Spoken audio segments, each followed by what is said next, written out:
His name was Thayer Elwood, and the first thing he ever asked me to do was lie.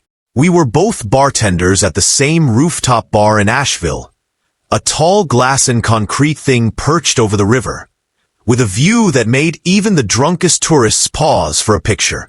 He worked nights, I worked days, but sometimes our shifts overlapped, and we'd steal conversations in the prep station, hidden behind racks of clean glasses and bottles of cheap champagne.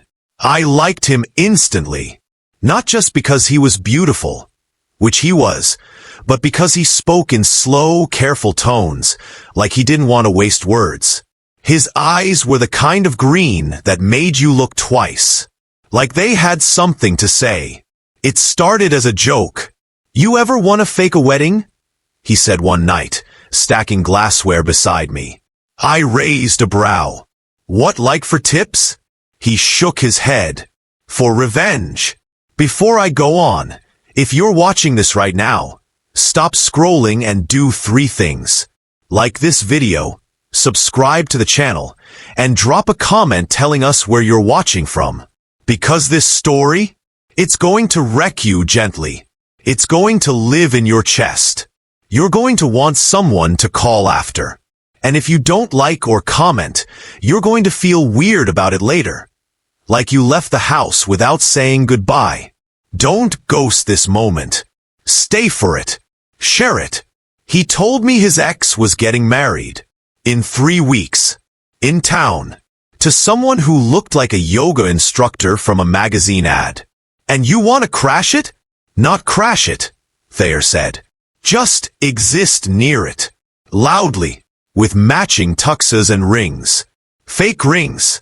His smile curved, slow and dangerous. "Unless you're feeling bold." I should have said no. I should have asked more questions. But instead, I said, "Do I at least get cake?" He grinned. "You get whatever you want." We rented a small venue through a friend of mine who owed me a favor. A vintage farmhouse 20 minutes outside town, with wildflower fields and an old barn out back. The kind of place people use for real weddings. The kind with memories already baked into the wood. "I can't believe we're actually doing this," I said, trying on the ring he'd picked. Thin silver band. Subtle. Real. He turned from the mirror. "You look the part." "You do too." We rehearsed it all. The vows. The photos. The little touches. He taught me how to kiss his cheek like I'd been doing it for years. I taught him how to fake laugh in pictures without looking stiff.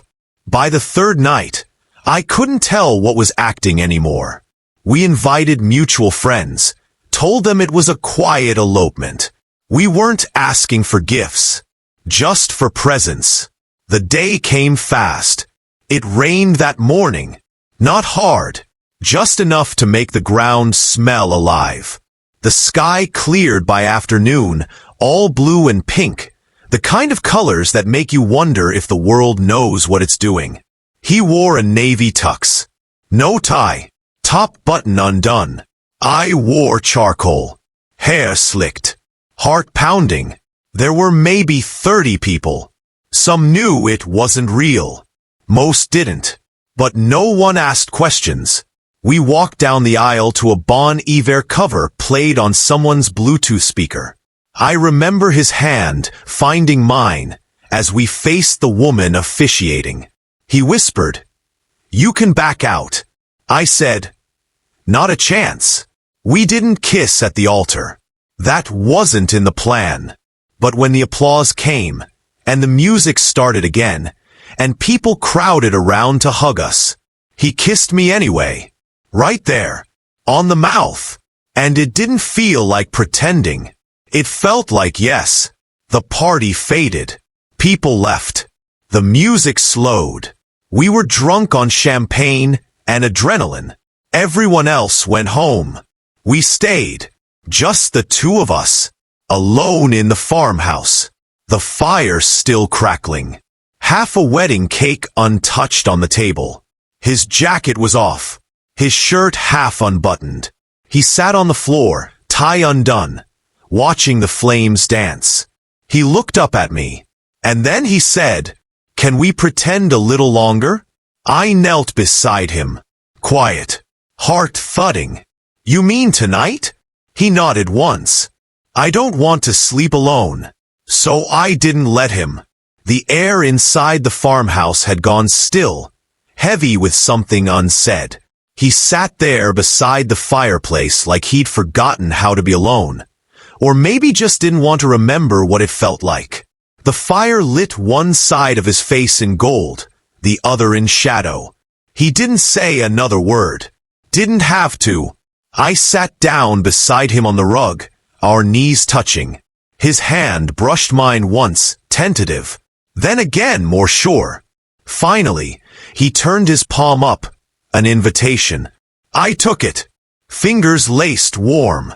No jokes, no performance, just two people still wearing tuxedo pants and pretending we weren't falling into something we'd never prepared for. "You sure about this?" I asked, not because I didn't want it, but because I needed to hear him say it. He nodded. "I don't want to wake up tomorrow pretending this didn't happen." I leaned in slowly, giving him every second to change his mind. He didn't. His mouth met mine in a kiss that wasn't urgent. It wasn't about heat, not yet. It was about letting go, about all the things we hadn't said, spoken now in breath and touch. His lips moved over mine like he was afraid he'd forget how. And when we pulled apart, he pressed his forehead to mine and whispered, "You feel like a real thing." And I whispered back, "So do you." We made it to the bedroom in pieces, clothes scattered along the hallway. Jacket first, shirt second, belt undone, but still hanging from his pants as he backed onto the bed. He looked up at me like I was something sacred, something real. I stood at the edge of the bed for a second, just watching him, shirtless, flushed from wine and wanting. His chest rose and fell a little too fast. His hands gripped the quilt under him like he was bracing for something big. Something bigger than this night. I crawled onto the bed slowly, pressing one knee between his thighs, letting my body hover just above his, close enough to feel the heat of him, the weight of the night. He touched my face with both hands. "This still feel fake to you?" "No," I said, "and I don't want it to." Then he kissed me again, deeper this time, pulling me into him, and the tension between us cracked wide open. We moved together like we already knew each other's bodies. His breath hitched when my hand slid under his waistband. My name fell from his mouth like a secret, barely formed, completely raw. He whispered things I won't repeat, not because they weren't beautiful, but because they were just for me. He reached up like he was trying to memorize every part of me. My back, my jaw, the scar under my collarbone. And when I pressed into him, when we finally gave in fully, it wasn't lust. It wasn't need. It was surrender. It was a night wrapped in truth, in skin, in soundless gasps and held glances. It was realer than anything either of us had faked. We didn't fall asleep right away. He lay there next to me, one arm across my chest, his cheek resting just above my heart. "You're shaking," he said. I was. Not from cold.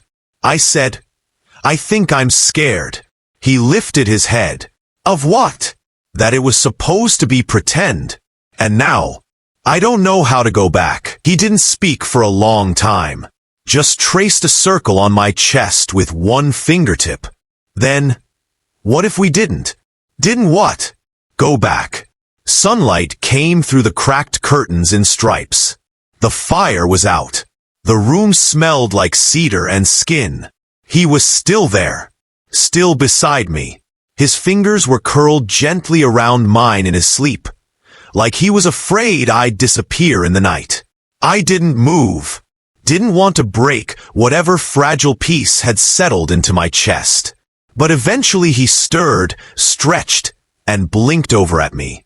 "You stayed," he said, voice raw. I said, "So did you." He smiled, slow and sleepy. "I keep thinking about yesterday." "What part?" "All of it. But mostly the part where it felt better than anything I ever did for real. We didn't tell anyone for a week. Let the world think the wedding was a stunt. Let the photos live online without explanation. Let the texts pile up unanswered.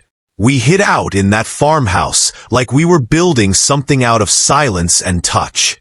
One afternoon, he stood in the kitchen in nothing but flannel boxers, making coffee, and said, "I know it wasn't supposed to happen like this." I said, "Maybe this was the only way it could." He looked at me then, really looked, and I saw it. The thing we never planned for, never rehearsed. Love. Not fireworks love. Not movie love. But the quiet kind. The kind that wraps around your ribs and says, "You don't have to run anymore." We went back to town hand in hand. We told people the truth. Most of them smiled like they already knew. His ex? Never said a word. Ours was the wedding people remembered. The kiss people talked about. The story no one could forget. Even if they wanted to. We weren't pretending anymore. And that night, months later, in a bed that was ours, in a home we built together, I asked him what he remembered most about the night we faked our wedding. He rolled toward me, pressed his mouth to mine, and said, "The way you looked at me like it wasn't fake." And I said, "Because it wasn't.